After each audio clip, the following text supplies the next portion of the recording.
Yes? No, yes. Yes. Hello, everyone. It's a great pleasure to be here. First of all, I'm Karen, formerly of Lewes Football Club. I was one of the architects of our equality campaign back in 2017, whereby we became the first club in the world to resource our women equally to our men. And as far as we know, we're still the only club in the world to do that. So brilliant, but shameful. But thank you. Thank you very much, sir. But it's my great honour, actually, to be asked to moderate this panel because it's about equity on and off the pitch. So I'm going to let each of my amazing panellists introduce themselves now so that you get a flavour of what we're about to talk about. And I think we're just going to do short introductions, first of all. We can all talk the hind legs off a donkey, so we're going to be careful. But we'll start with Anjali Shah. Good afternoon, everyone. First of all, I'd like to thank Reaus for inviting me to this fantastic summit. I might get a little emotional over here because this is the first time I've seen such a big gathering for women's football and supporting women's football.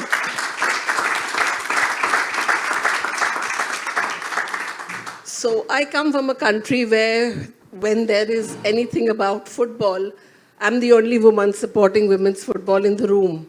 And to see an entire room of people supporting women's football, it's very emotional for me. And I'm representing 700,000 Indian women who are not treated equitably in my country, leave alone in sports. I've been a part of football through my football club, which has a men's team, a women's team, youth teams for the last 20 years. What attracted me more to the women's game is the story behind every girl who plays football for my club. Each and every girl who plays for my club has a story, and she's standing up and fighting against something that she needs to prove to the world. In the last couple of years, during the lockdown, I had the time to actually stop, pause, and think about what I want to do, what is my purpose in life, and what I would like to do for the women in my country. I have been a part of the All India Football Federation Executive Committee and Women's Committee, and I currently am the chairperson for women's football in Mumbai. And it's during that time I realized that I want to do something historical for not only football, but for women in my country. I want to make a difference to the way women are treated in my country through football. And I will talk about it a little later. Over to Monique for her introduction.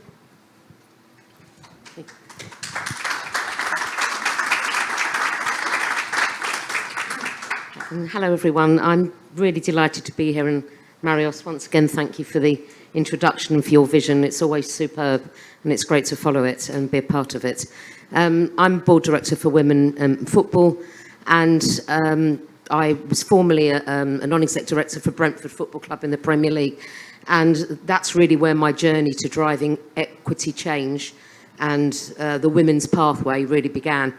And one of the reasons I'm involved in this is not really to do with that, but it's to do with bringing the plight of what's going on with Indian women and girls to the consciousness, but particularly because I have an inroad into India through my husband. So my surname is Choudhuri.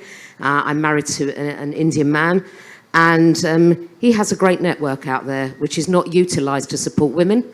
And so I am here because I want to activate that network that he has and champion Indian women in India, not just in the global setting. So I'm part of this project really because of my network and because of my wanting to drive gender equality.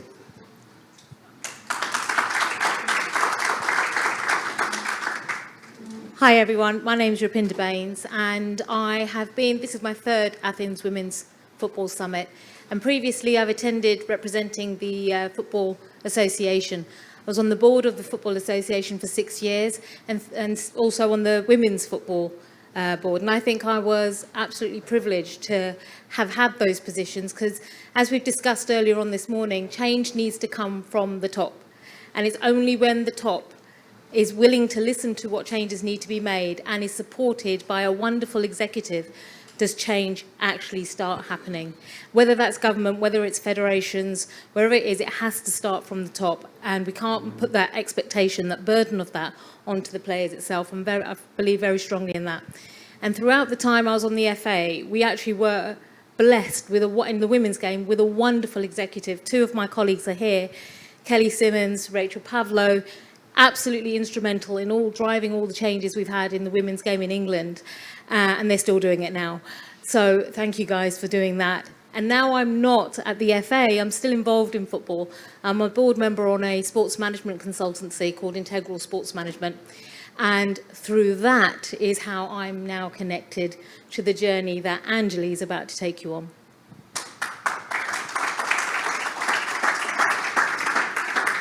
Thank you. So we're going to go more into what Anjali's doing right now. We've heard a little bit from her about Indian women's football and her route so far. But what I'd like to know is how you got more into women's football from men's football and why you decided to concentrate on that. Yeah, Karen. So basically, when we started off, we were training both men and women, and we have men's teams and girls' teams. I also have a foundation called the PIFA Foundation, through which we worked with over 20,000 underprivileged children in Mumbai through our football programs. And it's actually when I started becoming manager of the state team that I was up close front with the women. And I was just blown away. You know, I have 2 sons, I don't have any daughters.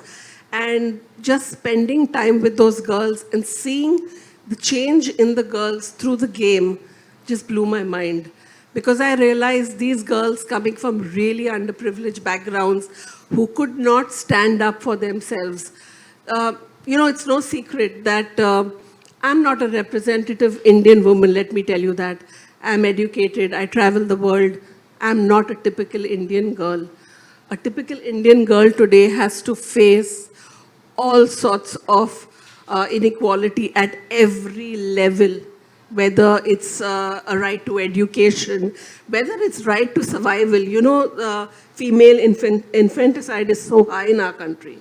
Early marriage, early childbirth, abuse, physical, mental, whatever it is. I can just go on talking about what a bad situation it is for majority of women in the country. You know, even me, being who I am, I find it difficult to get my foot in the door at so many places. You know, I've been a part of the executive committee, yet that was just a token position. I did not have the power to do anything. I must have given hundreds of programs, and I really wanted to do a lot. But I guess there is protocol and there are budgets that need to be followed, and clearly women's football wasn't a part of the plan at that point. So I decided, when I finished my term over there, that I'm going to do something on my own. You know, I believe God helps those who help themselves. And I decided I can and I will do what I can do to change 2 things. The plight of women in my country through football. And the beautiful game of football is something that is such an amazing equalizer, you know. So no matter which strata of society you belong to, the benefits of the game are for all, you know. So it is with this notion in mind that I wanted to work more with women because of the benefits that I saw working with the underprivileged girls. When you teach one girl to play football, you see that girl within a year or a year and a half, she has become a community leader. Her entire family's outlook towards life changes, not only towards football. Suddenly this girl has the courage to tell her parents and tell her community, stand up for her rights, whether it's saying no to early marriage, or whether it's saying, I want to work, I want to earn, I want to be financially stable, or whether it is someone who just learns to take care of herself physically. You know, they're all adults in the room, so I'm going to say this. When you teach a girl to kick balls, she learns to kick balls.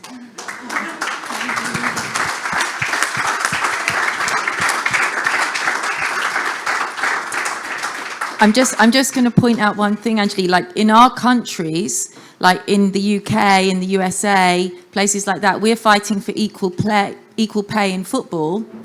But in India, you know, I'm going to say we, because I believe it's a sisterhood, right? And we're all interconnected. We're fighting just so that girls can protect themselves from would-be abusers on the street. That's why you're teaching them football. You're absolutely right about that. I'm just teaching girls to be a little more empowered, for them to believe in themselves, for them to make choices, make correct choices that are good for them, you know, because I believe we are going to change the way society looks at women in the next couple of years. That's the change I'm looking at making through my initiative. And I have a very audacious goal to get 10 million supporters, not players, I'm not crazy, supporters of what we are doing in the next couple of years. And I believe that is possible because we have a population of 1.4 billion, out of which 50% are going to be under the ages of 25 in the next 2 years. We are going to be the youngest population in the world. And you know, young people want change. Young people want equity. Young people want a sisterhood in the whole world. And this also involves men. I want men allies for what we are doing. I believe men can play a very, very important role in helping us reach this. Thank you. So with all the young people that are growing up in India, with the young men in particular, how are you encouraging them to become allies for the Indian Women's Football Alliance? Okay, so the Indian Women's Football Alliance has 5 pillars, basically. And we want as many people as possible to get involved with helping us, you know, make each of these pillars successful. Okay, so we're going to be doing grassroots programs. We're going to be creating the alliance, which has already started. I was really happy to hear what Striver said, because we want an app like Striver where everyone's going to connect with everybody under one platform. We want to be an advocacy platform. You know, I was saying earlier today that whatever we decide over here, all of us as a group should advocate to some authority, and it should get done. Because, you know, it's great to attend summits year after year, but we have to take action. And I think we all will mean so much more as a group if we all advocate for change and make sure that change happens. And I am reaching out to boys, men, women, everybody to be a part of our journey, because we want to create this ecosystem in which football is going to be normalized. Right now in my country, football is not normal for girls to play. It's not normal to have a female director. It's not normal to have a woman in position in football. It's looked upon with great suspicion. You know, and what are you doing here? Do you even know what football is all about? I've heard that so many times. We want to change that. And this is something we can change through the boys. Yeah. So you are a woman of action. Yes, I love absolutely. that. And vision. Yes. Who wants to change the world. So Monique, I'm going to come over to you. How will leadership, because you're dealing with leadership, how will leadership help Anjali with her audacious goals that she's got, and get young men on side, young women playing football, the relatives of those young women believing that football's a great thing for them to do? How will this happen? What kind of leadership is involved? Well, I think it's advocacy in leadership and it's sponsorship in leadership, which I think the things that are really important. First of all, I'd like to say I'm aware I am a white woman talking about a country which I am not native to, and I'm deeply aware of that. But I do understand the ecosystem there. I understand also that football is second to cricket, and that we still haven't got anywhere, even in the UK, around South Asian football. So I think that our leadership needs to be bold and brave. And it's to say talent comes from all races. Talent is in equity.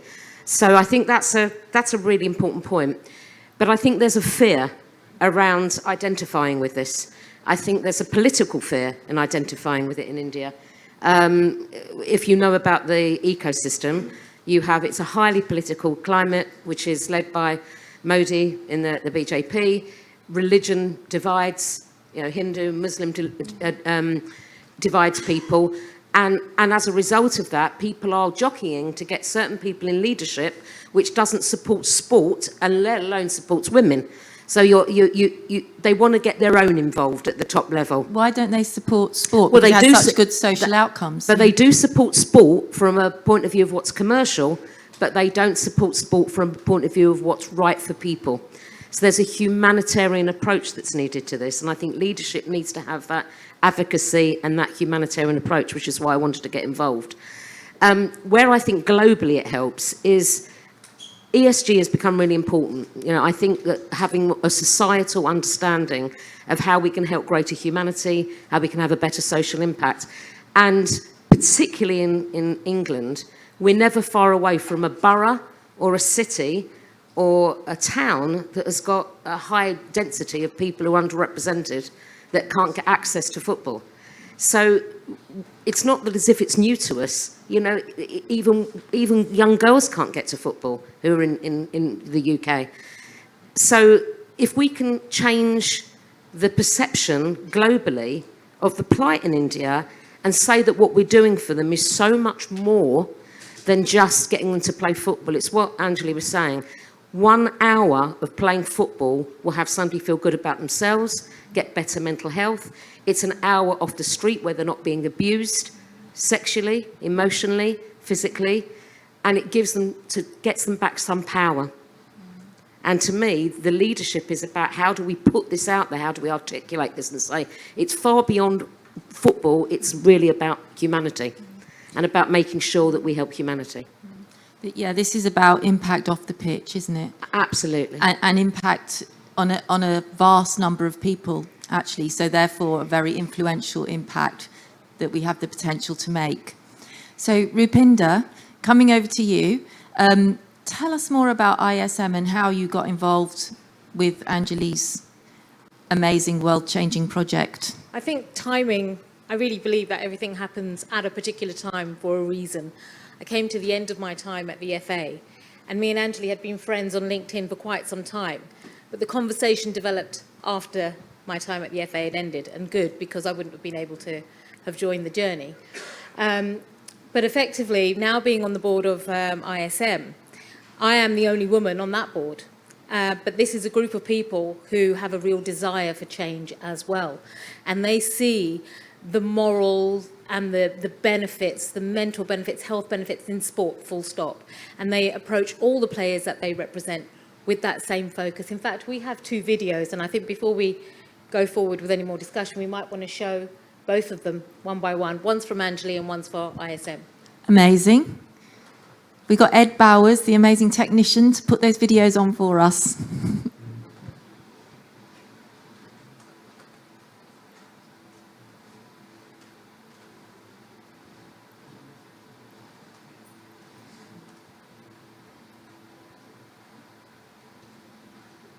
Is the first one about the Indian Women's Football Alliance?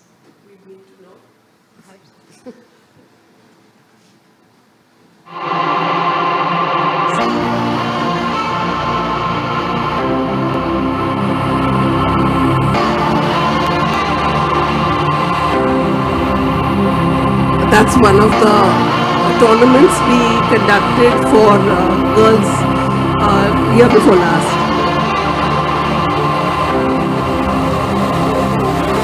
Girls love goals.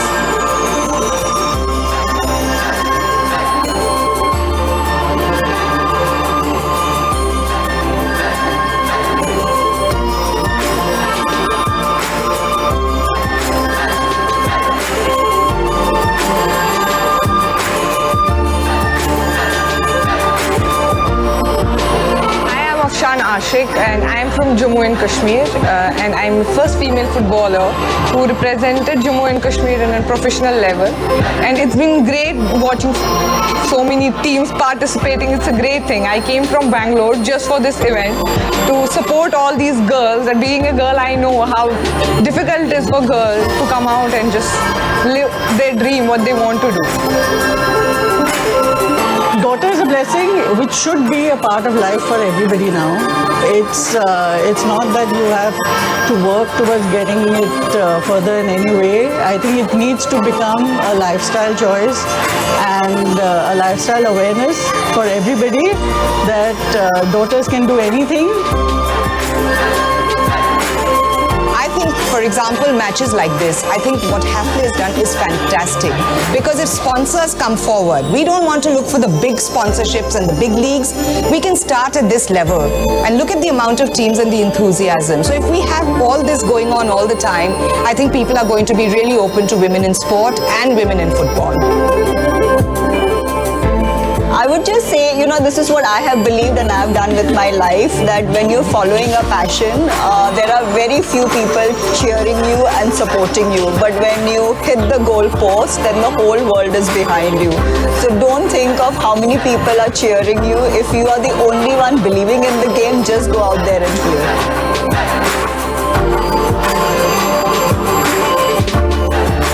I think the most important thing personally is to break the stereotypes that only certain kind of women can play sports, or that women don't like to play sports, or that people don't like watching women play sports. There are lots of stereotypes that we need to break, and that's, I think, a mindset which needs to change. So once that happens, I think the rest will follow.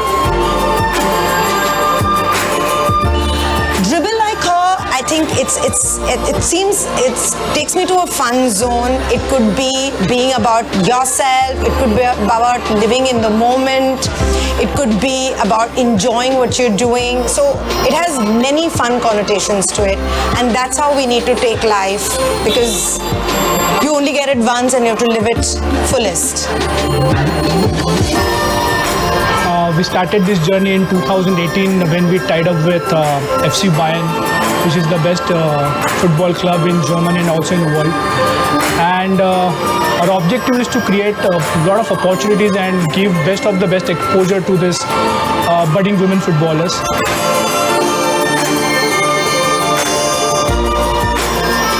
There's so much to be expected from this event that we've sponsored with FIFA and Hafler coming together.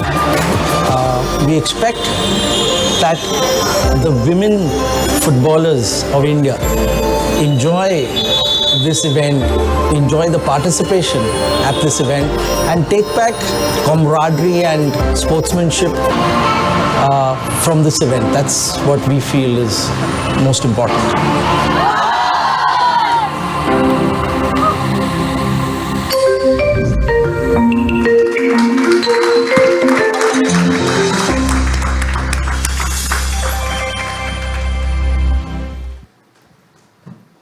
Amazing. Thank you. So that's about the foundation, and then we have another one.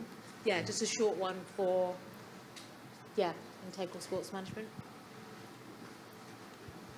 This is integral sports management. And here's the ball through, chance for Scotland 1, it's in the back of the net. What a header! From footballers. ISM looks after the person before the player. I know they've got my back and they're there to support me, and that's the main thing for me. To golfers.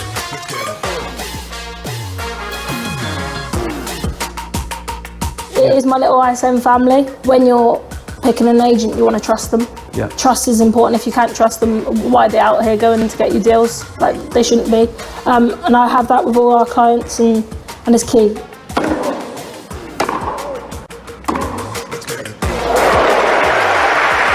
Business, as I just spoke, is growing at a fast rate, but I'm all for that, because then it'll be a collaboration, a shared resource of everyone within it.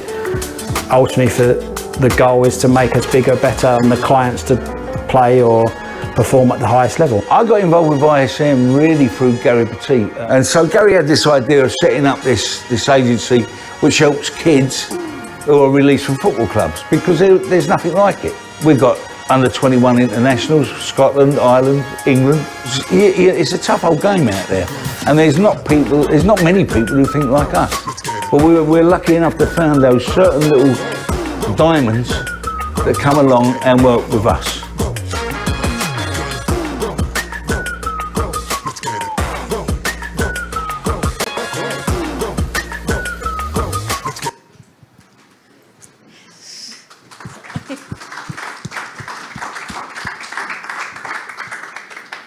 So now comes the practical bit. What are we going to do to help women's football in India? So when Anjali reached out to me, I spoke to the board at ISM and said, what can we do? And together, we came out with an idea of holding a camp out in India to select 6 to 8 of the top female footballers in India, to then bring them over to the UK for a 6-week training session with WSL clubs, championship clubs, wonderful Lewes FC. And we've got buy-in. Liverpool, Leicester, Lewes, and Glasgow Rangers, and possibly Glasgow City. They've all said, yes, we want to take the girls on. So we are holding this camp up in Mumbai in February. There's going to be, hopefully, a lot of attention about this because people are going to wonder what's going on. Why are the women footballers getting so much attention? Even the men footballers do not get this attention. And after we've held the camp and the girls have had a chance to come over here, oh, by the way, I've also introduced one of my clients, Dry World, who are on the backing here. They will be funding well, they're going to be providing all the kits for the girls to come over to the UK. And they're also going to be giving each of the girls who are successfully chosen equity stakes in their company. So for a young girl who may come from very humble roots, to come away, to have this experience is not only inspiring for them, but so aspiring for so many other girls who may want to join them on the journey and to see what the possibilities could be in football moving forwards. Now, that's just the beginning. What needs to happen next is so much more because the game in India is not funded. Women's football has no support financially. So our ask here, and the reason why I said to these ladies, I need you guys here, is because for my previous times at the summit, the contacts you make here, the connections you make, it just leads to other connections and potentially, you know, hopefully more engagement and more help for this project. We need funding, and I think once we've held the camp, which is funded now, we'll have more attention within the country, within India, because very often it takes outsiders coming in to embarrass the nation into thinking we need to put our hands in our pockets. And there's money in India, and they will do it. And then what we need to do is get everything in place in India, from grassroots level going up. We need pathways, we need to get safeguarding sorted. So much that needs to be done. We can only do so much. We need to take it to a stage in India where we can set up an executive that can then carry it forward. But it's shining a light on something which is needed to be done, and what better place than to launch it than here today. Thank you. I really feel, like I've said before, that women's football has the potential to change the world, okay? It goes against all of those stereotypes that tell us we have to be aggressive and warlike and win and egocentric. It's the values of women's football are about interconnectedness, about collaboration, yes, competitiveness on the pitch, but we go against all the stereotypes that restrict people from being themselves.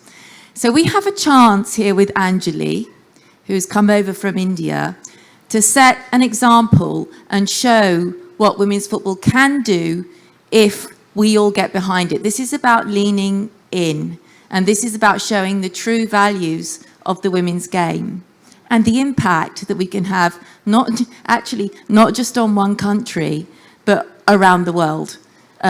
This is why I love the Athens Women's Football Summit, right? So this is a camp that we're asking to fund and then funding thereafter. So we need to think between us, an action we can take is think of people who can help Anjali on this mission, right? Whether it's sponsors, whether it's investors, whether it's high net worths, whether it's people that share the values and want to align with those values and show the world that they align with them. Any of those people will be useful in this amazing project. Let me just add something to this. Like I mentioned to you all, we are going to be the youngest population in the world very soon. And I think India is one of the biggest countries for impact, for social impact as well. So you won't find a better market for social impact than in India, just by the sheer numbers. And the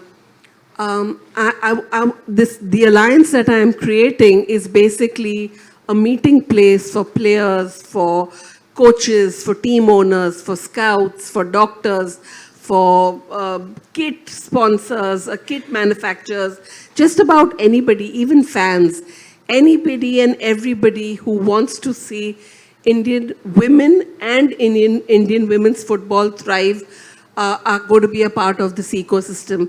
And those 10 million people who I'm aiming at getting together are going to be the audience that any brand or any club or any other organization will have as a ready audience. So I would really reach out to each of you. Please help me in whatever way you can, whether expertise or whether even if you all want to explore the Indian market for whatever you are doing. But please do this for the Indian girls because it's going to make a big difference to their lives. And maybe 20 years down the line, you'll probably have another Anjali over here talking about how this impacted her life and how she has changed and how the whole ecosystem has changed.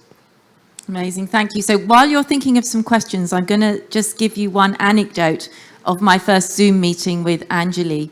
So she was saying that she was a director on a board in India with only men.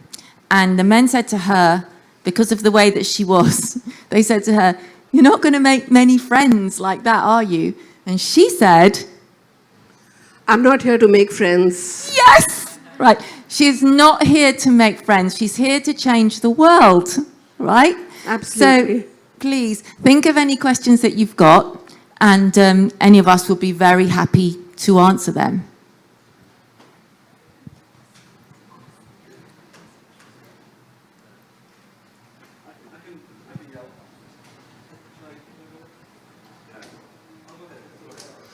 I'm just going to stand up so that you can hear me properly, but also because I say this not lightly at all.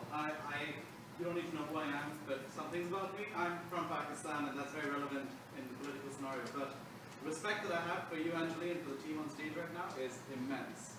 So maybe I'll be the first new hand and put my hand up and say, look, I'm willing to help in any way I can. But honestly, you guys are you're an inspiration. All of you are an inspiration. And just to keep it up, that's it. Thank you so much for that. And like I already told you, I follow my Pakistani sisters on Twitter and everything that they are doing in football. And I have reached out to them and offered them help in the past. I also want to say thank you. And do you know why? Because you're a man saying that. And I'm just going to say this because basically we need men who hold the power in all of our societies to stand up and take action like you just did. So thank you very much. Thank you. Anjali,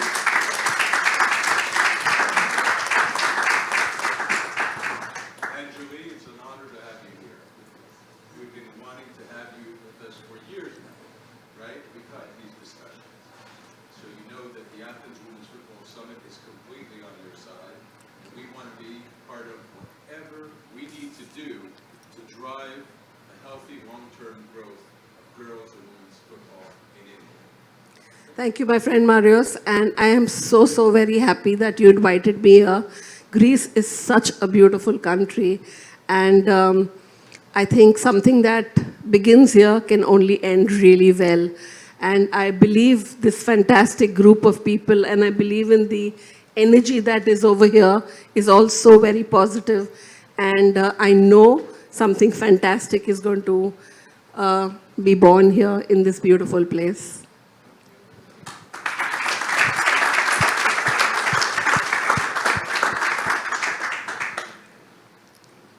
Maybe we can share Anjali's contact details with everybody that came, Marios, so that people can get in touch. Please do get in touch with me. And, you know, it's not only about the money, like I said, it's about expertise. You guys are light years ahead in football and women's football. I was amazed hearing you speak about what you have done in the US. It's like, you know, it's like my dream to even reach 20% of that, you know. And yes, I will lean on all of you over here to help in whatever way you can, whether it's expertise, whether it's just any, you know something, you all can even help with old boots. I'm not kidding you. When the doctor was showing those fantastic boots, I want to tell you what an average cost of a boot in India is made at. It's made at £1 and sold at £3. Okay, that boot lasts the girl exactly 3.5 to 4 months and causes so many injuries. So even if it's something like y'all can, you know, send boots that are not really bad, in a bad condition, you know, even these things will help the girls in India. Anything, absolutely anything will help. And, you know, I'm not going to say much, but I have to introduce my husband, Nirvan Shah, who's the reason why I'm in football. It's his passion for football that actually got me into the game, okay? And he's always stood by me and supported me in everything that I do. He's just had heart surgery a few months ago, but in spite of that, he said he'd be here for me for the Athens Women's World Summit, and he's here. And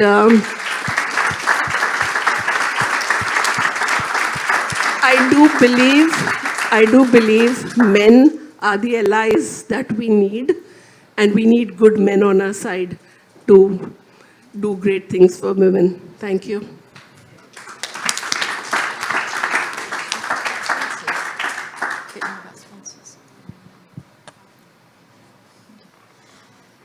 Sorry, Ed, you've got a question? Oh, okay. All right. Well, thank you very much. It's been an honor for me anyway to be on the same stage as these guys, and a pleasure to be here.